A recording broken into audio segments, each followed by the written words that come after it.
Nagpaalala ang Bureau of Internal Revenue ukol sa hindi wastong pagbabayad ng buwis at paglaganap ng illicit traders, kabilang na rin dito ang pagbabanta ng Bureau of Customs sa mga nagtatangkang pumuslit ng kontrabando sa bansa. Tunghayan ang ulat mula kay Jade Buhoy. At sa mga illicit traders ay hindi namin ito titigilan. Patuloy ang gagawin naming mga operations, kaya sana mag-comply na lang kayo dahil mas magandang mag-comply, nakakatulong kayo sa bansa, nakakapagnegosyo kayo ng tahimik. Ito ang pahayag ni Bureau of Internal Revenue o BIR Commissioner Romeo Lumagi Jr. ukol sa issue ng paglaganap ng illicit traders at paglobo ng tax evaders. Ayon sa panayam, mahigpit na tinutugunan ng ahensya na maabot nito ang target para sa kasalukuyang taon, kung saan ang revenue collection target ay nasa 3.2 trillion pesos. Bahagi nito, sinigurado ng kawani na naipapatupad ng ahensya ang nasabing patakaran, lalo na sa pagsugpo ng illicit trade ng mga produktong sigarilyo at vape. Kabilang din dito ang pagsugpo sa mga ghost receipts, kung saan nagdedeklara ng mga kahinahinalang transaksyon ang mga mamimili upang mapababa ang kanilang buwis. Sa kabila ng mga operasyong ito, mayroong mga serbisyo sa ilalim ng BIR ang maaaring ma-access 24/7 upang masigurado din na naaasikaso ang mga nagbabayad ng buwis. Bagamat patuloy ang mga operasyon sa pagsugpo ng illicit traders, ito ang naging paliwanag niya sa kanilang aksyon sa kabila ng paglaganap nito. So medyo mataas pa rin, that's why hindi pa rin kami tumitigil dyan sa pag-address niyan at paghuli sa mga illicit. Kailangan makita ng mga illicit traders that the government is serious in addressing this.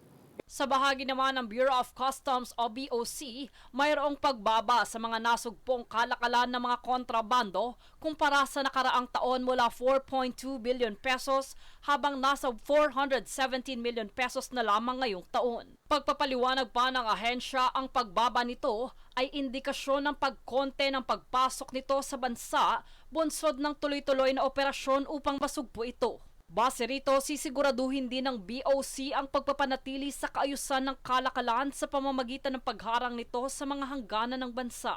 Hindi lamang sa mga kontrabando gaya ng iligal na droga at sigarilyo, ngunit kabilang na rin ang mga smuggled products tulad ng mga karne, gulay, maging ang mga non-food items at pati na rin ang mga small value products na ipinapadala bilang parcel.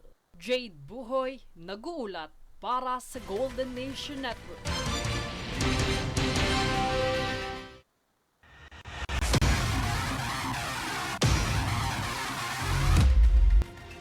Target ng Olympic gold medalist na si Heidelin Diaz na sumabak sa Los Angeles Olympics 2028 bago tuluyang magretiro sa weightlifting campaigns. Sa isang panayam, kumpiyansa ang prominenteng weightlifter na may papanalo ang kanyang huling laban sa Olympics. Gayunpaman, hindi nito itinatanggi ang posibilidad na maaaring makapagpabago sa planong ito sakaling siya ay mabuntis bago ang kompetisyon.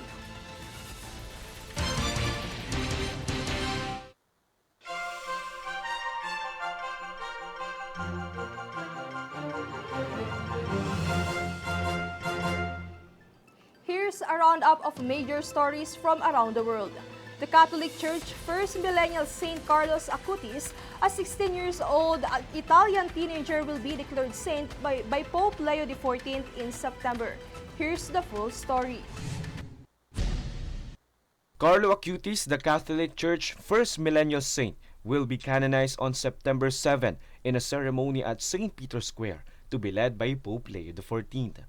Acutis, an Italian teen who died of leukemia in 2006 at the age of 15, was known for using his tech skills to spread the Catholic faith online and has since earned the nickname God's Influencer.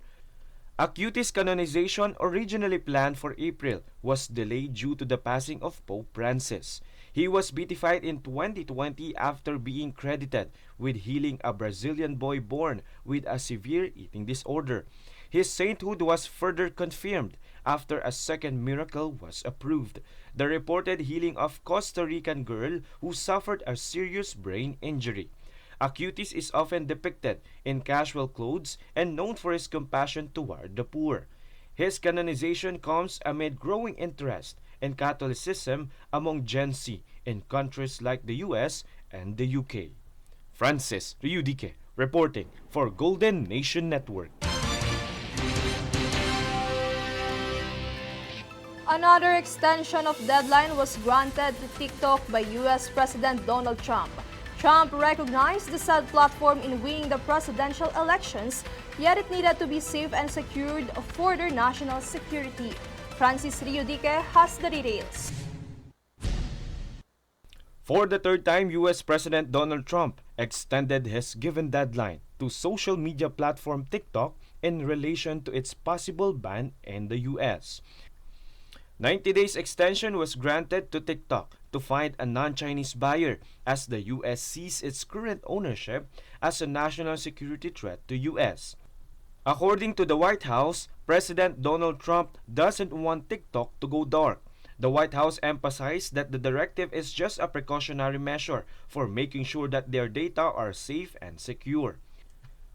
The first deadline was last April and then June 19. Trump earlier said that the granted extension was to recognize how TikTok helped him win in the presidential elections. Asked by the reporters last Tuesday, Trump said that the deadline will much probably be extended. Francis Ryudike reporting for Golden Nation Network.